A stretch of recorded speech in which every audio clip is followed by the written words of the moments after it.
وما اصابکم من مصیبہ فبما کسبت ایدیکم ویعفو عن کثیر۔ اللہ سبحانہ وتعالی نے قرآن کریم میں فرمایا کہ جو تم پہ یہ مصیبتیں آتی ہیں، حالات آتے ہیں، یہ تمہاری بدعمالیوں کی وجہ سے آتے ہیں، اور ہمارا اس پہ یقین بھی ہے۔ میں آپ سے یہ کہنا چاہتا تھا کہ ابھی عنقریب یہ لاک ڈاؤن جو چلا، اس درمیان تقریباً ہر آدمی جوجھ رہا تھا، حالات تھے سب پہ، کسی پہ کم کسی پہ زیادہ، لیکن سب لوگ کسی نہ کسی مشکلات میں تھے۔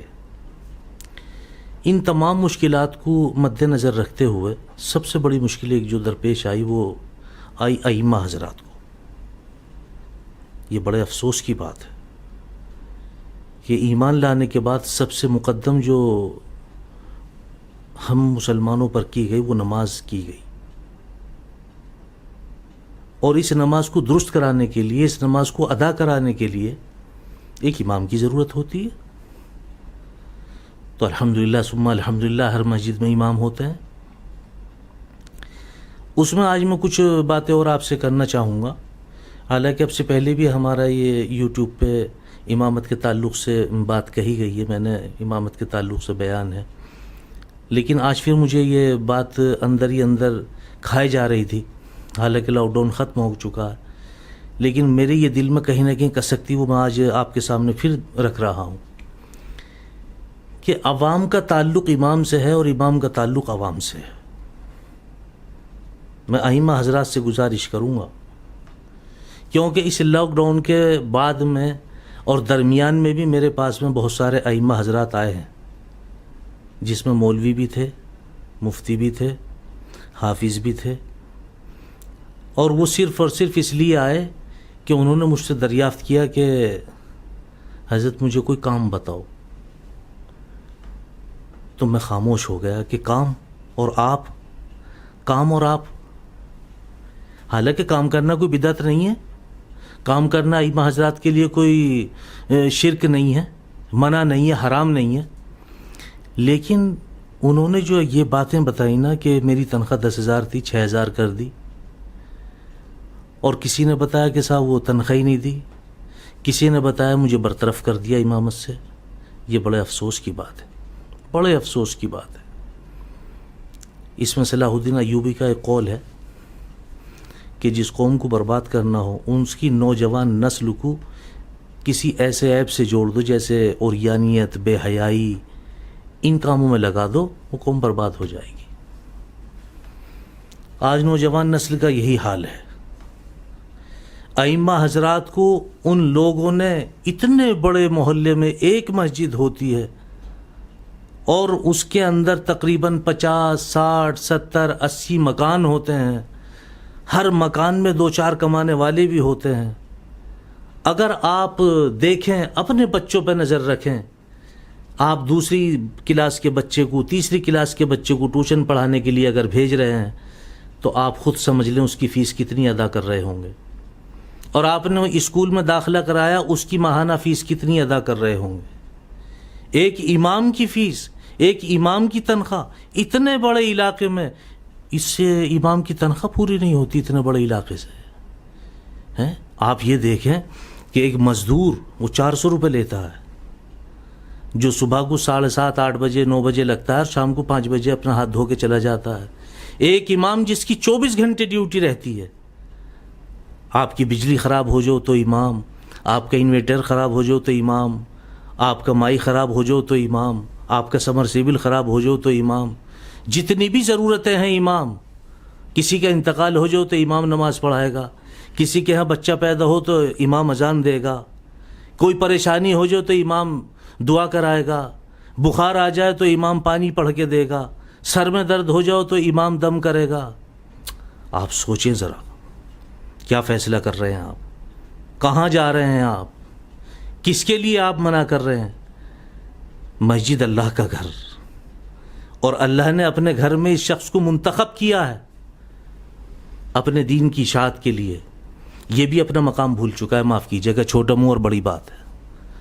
میں نے آپ سے پہلے بھی کہا تھا کہ ائمہ حضرات کو جب کوئی مسجد مل جائے، مسجد چھوٹی ہو یا بڑی ہو یہ نہیں دیکھنا، تمہیں دیکھنا صرف یہ ہے کہ یہ اللہ کا گھر ہے، فوراً 2 رکعت نماز حاجت پڑھے اور کہے کہ اے اللہ تو نے مجھے اپنے گھر میں اپنی دین کی اشاعت کے لیے قبول کیا ہے، اللہ آپ کا بڑا احسان ہے، آپ کا بڑا فضل ہے، اللہ آپ کا بڑا فضل ہے۔ اللہ سبحانہ و تعالیٰ فرما رہے ہیں قرآن کریم کے اندر کہ ہم نے تم اپنی عبادت کے لیے پیدا کیا ہے، روزی کموانے کے لیے نہیں، روزی تو تمہیں ہم دیں گے۔ یہ بات زبان پہ ہے، صرف آگے پہنچانے تک ہے۔ ہمیں کب یقین ہوگا اس بات کا؟ ہمیں کب یقین ہوگا؟ اس پہ بھی ہمیں بھی توجہ دینی چاہیے کہ ہمیں سرنگو نہیں ہونا کسی کے سامنے۔ یہ پیشانی اللہ کے پاؤں پہ رکھی گئی ہے، یہ پیشانی اللہ کے گھر میں جھکی ہے، یہ پیشانی اب کسی بندے کے سامنے نہیں جھک سکتی۔ حافظ قرآن بھی ہو اور پریشان بھی ہو، یہ دونوں چیز ایک جگہ نہیں رہ سکتی۔ بڑا کڑوا سچ بول رہا ہوں میں۔ اچھا، ہمیں بھی سوچنا چاہیے کہ ہم امامت کو کہتے ہیں ہماری نوکری ہے، ملازمت ہے۔ اللہ کے ولی، ان باتوں کو چھوڑو، یہ نہ نوکری، نہ یہ ملازمت، نہ یہ آپ کا کام، یہ تو دین کی اشاعت کے لیے اللہ نے آپ کو اپنے گھر میں قبول کیا ہے، یہ ہمارا یقین ہونا چاہیے۔ اگر آپ اس کو نوکری اور ملازمت سمجھیں گے تو بھئی آپ یہ بھی سمجھ لیں نوکر پہ تو ڈانٹ بھی پڑتی ہے، نوکر پہ الزام بھی لگتے ہیں، اور نوکر کو بھگایا بھی جاتا ہے، نکالا بھی جاتا ہے، اس کی برائیاں بھی ہوتی ہیں، غیبت بھی ہوتی ہے، سب ہوتا ہے۔ اگر آپ یہ سوچ لیں کہ مجھے اللہ نے اپنے گھر میں اپنی دین کی اشاعت کے لیے قبول کیا، اللہ سبحانہ و تعالیٰ نے فرما دیا روزی تو تمہیں ہم دیں گے، روزی دینے والے تو ہم ہیں، تو مجھے یقین ہے آپ کا خزانچی متولی نہیں، پوری دنیا مل کے آپ کا کچھ نہیں بگاڑ سکتی۔ اور میں خزانچی متولی حضرات سے بھی یہ گزارش کروں گا کہ وہ ذرا ہوش کے ناخن لیں۔ آپ کس کے پیچھے پڑ رہے ہیں؟ امام کے پیچھے۔ کمیٹی کام کرتی نہیں اور امام کے پیچھے پڑ جاتی ہے۔ کیا امام کے 10,000 سے 6,000 کرنے پہ کچھ بستی پہ فرق پڑ جائے گا؟ بستی امیر ہو جائے گی؟ آپ امام کو نکال کے کس کو رکھنا چاہتے ہیں؟ جس کا جو کام ہے اسی کو وہ کام اچھا لگتا ہے، یہ بھی آپ سمجھ لیں۔ اس امام کی ذمہ داری آپ نے دیکھی کتنی میں نے ذمہ داری گنائی ہے۔ آپ کے بچے کے کان میں اذان پڑھنا، سر میں درد ہو جائے تو دم کرنا، بخار ہو جائے تو دم کرنا، پریشانی میں آ جاؤ تو دعا کرنا، مر جاؤ تو جنازے کی نماز پڑھانا، بہت سارے کام ہیں اس کے ذمہ۔ اس کی قدر کرو۔ یہ امام ایسی جگہ پہ کھڑا نہیں ہوتا، یہ امام میرے مصطفیٰ صلی اللہ علیہ وسلم کے مصلی پہ کھڑا ہوتا ہے، یہ نائب رسول بتایا گیا ہے۔ آپ اس کی قدر کریں۔ امام اور منبر شریف، اس پہ ہر کس و ناکس کو اجازت نہیں ہے بیٹھ کے بات کر لے یا کھڑا ہو کے بات کر لے، اس پہ اسی کی بات کرنی ہے جس کا وہ مقام ہے۔ آپ اس لیے میری آپ سے گزارش ہے، ائمہ حضرات کی عزت کریں، عظمت کے ساتھ، محبتوں کے ساتھ اس کو رکھیں اور اس کی ذمہ داریوں کو محسوس کریں۔ آپ کا بچہ روزانہ صبح سے لے کے شام تک 100-200 روپے بگاڑ دیتا ہے۔ امام کے بھی بچے ہوتے ہیں۔ آپ بیمار ہو جو ڈاکٹر کے جائیں گے 1,500 روپے فیس کے لیتا ہے۔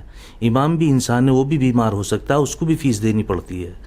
آپ اپنا خرچہ دیکھیں اور امام کا خرچہ دیکھیں، اس کے بعد فیصلہ کریں۔ اور فیصلہ جو ہوگا قیامت کے دن جو پوچھ ہوگی اس بات کی نہیں ہوگی تم نے مسجد میں اے سی لگائے تھے یا نہیں لگائے تھے، مسجد میں پتھر لگایا تھا یا نہیں لگایا تھا، پوچھ آپ سے اس بات کی ہوگی تم نے امام کو تنخواہ بھی پوری دی تھی یا نہیں دی تھی۔ امام اگر اپنی زبان سے کچھ بول دے تو آپ اس کو پکڑ لیتے ہیں، میاں امام تنخواہ طے کر رہے ہیں، اس کے پیٹ نہیں ہے، اس کے بیوی نہیں ہے، اس کے بچے نہیں ہیں، اس کا خرچہ نہیں ہے، وہ انسان نہیں ہے، اس کے شوق نہیں ہے، اس کی بھی تو کچھ خواہشیں ہوں گی۔ آپ خود سوچیں، ایک امام کی تنخواہ 10,000 روپے دیتے ہوئے آپ کو پوری کمیٹی کو، پورے محلے کو سوچنا پڑتا، اور فیصلہ کرتے ہو کہ امام کو نکالو کو 2-4-5 ہزار روپے والے لے آئیں گے۔ سوچنا چاہیے، اللہ سے ڈرو، اللہ کے قہر سے ڈرو۔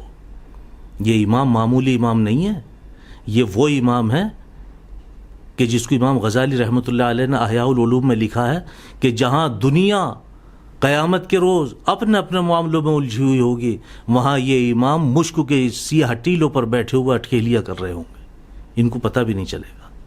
یہ وہ امام ہے کہ اگر عشاء کی نماز پڑھائے، 2 سنت 3 وتر 2 نفل پڑھنے کے بعد سو جائے، اور تم ساری رات عبادت کرتے رہو، اللہ اللہ کرتے رہو، اللہ کی قسم یہ امام آپ کی عبادت سے پھر بھی بہت بڑا ہے، اس کی عبادت بہت بڑی ہے۔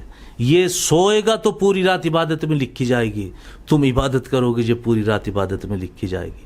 اس لیے میری آپ حضرات سے گزارش ہے، ائمہ حضرات کی قدر کریں، ان کی عزت اور عظمت کے ساتھ، محبتوں کے ساتھ ان کی ضرورتوں کو محسوس کریں اور پورا کریں، یہی میری آپ سے گزارش ہے۔ وآخر دعوانا الحمدللہ رب العالمین۔